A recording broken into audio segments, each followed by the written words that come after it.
ফাঁসি ফাঁসি চাই, হাসিনার ফাঁসি চাই, চুপ্পুর ফাঁসি চাই, ফাঁসি ফাঁসি ফাঁসি চাই। আমরা বলে দিতে চাই, আপনারা দেখেন এই স্বৈরাচারের যত আস্তানা যত স্থাপনা বাংলাদেশের যেখানে রয়েছে সেইখানেই এই পরিণত হবে। স্বেচ্ছায় পদত্যাগ করেন, স্বেচ্ছায় চলে যান। যদি আপনি যেতে চান আমরা ভারতের বর্ডার করে দিয়ে আপনি চলে যান, কিন্তু আমাদের থাকতে পারবেন না। প্রিয় ছাত্র জনতার মাঝে এই মুহূর্তে আমাদের একবার সংক্ষিপ্ত আলোচনা করবে।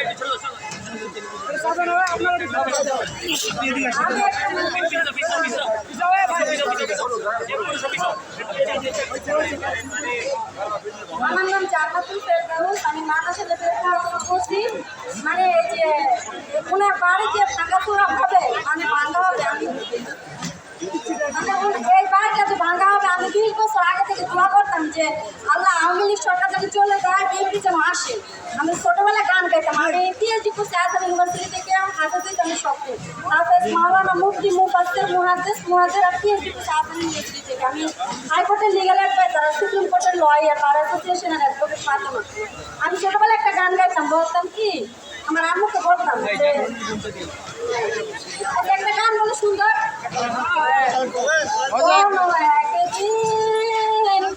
এদেশের আকাশে কালেমার পতাকায় উড়বে, সেদিন সবাই খোদার বিধান বলবে, খোদার আইন ছাড়া এদেশে নেই কালেমার পতাকায় উড়বে, সেদিন সবাই খোদাই বিধান দুঃখ বেদনা বুঝবে। এই যে দিনটা আজকে ভাই বুঝছেন, 20 বছর গবেষণা করছি আমি কোরআন নিয়ে, আমি অনেক কিছু খুঁজে পেয়েছি, অনেক কিছু। আমার মুখ একটা কালাতে দেখতেছি, একটা জান্নাতের সুর পাইগাম নিয়ে আসছি। আমার 24 বছর লাইফ, আমি 20 বছর পড়াশোনা করছি। আমি ছোটবেলা দেখতাম আসমানে তারা ধরেন, তারা মাথা আমাকে বলছে ভাই কারো রাষ্ট্র পরিচালনা করার দরকার নাই, আওয়ামী লীগ কোনো বিরক্ত না ভাই, আমি রাসূলের আদর্শ আদর্শিত, আমি দেশ পরিচালনা করবো ইনশাআল্লাহ। আমরা প্রত্যেকেই মনে করে একমত রয়েছি।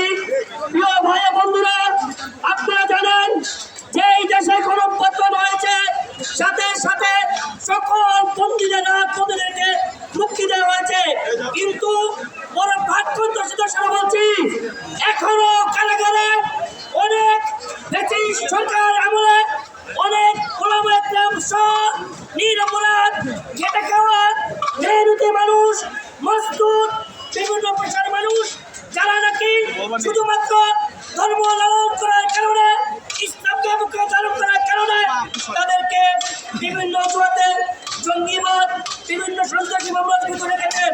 সুতরাং যখন স্বৈরাচার চলে গিয়েছে, তার সকল আইন বৈধ হয়ে গিয়েছে, অনতিবিলম্বে আমরা সেই কারাগার থেকে সকল রাজনীতিদেরকে মুক্তি কামনা করছি। এই পর্যায়ে আলোচনা পেশ করছেন আমাদের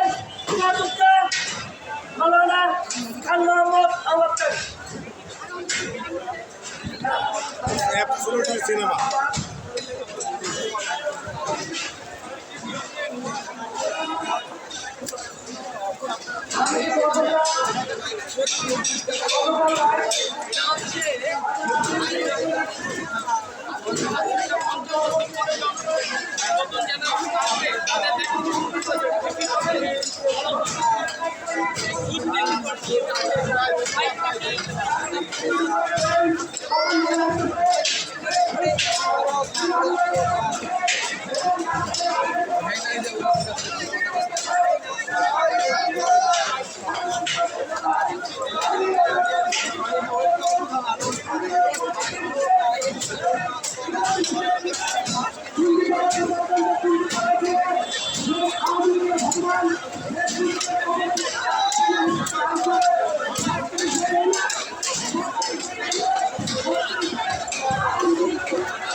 জনগণই কিন্তু আগুনে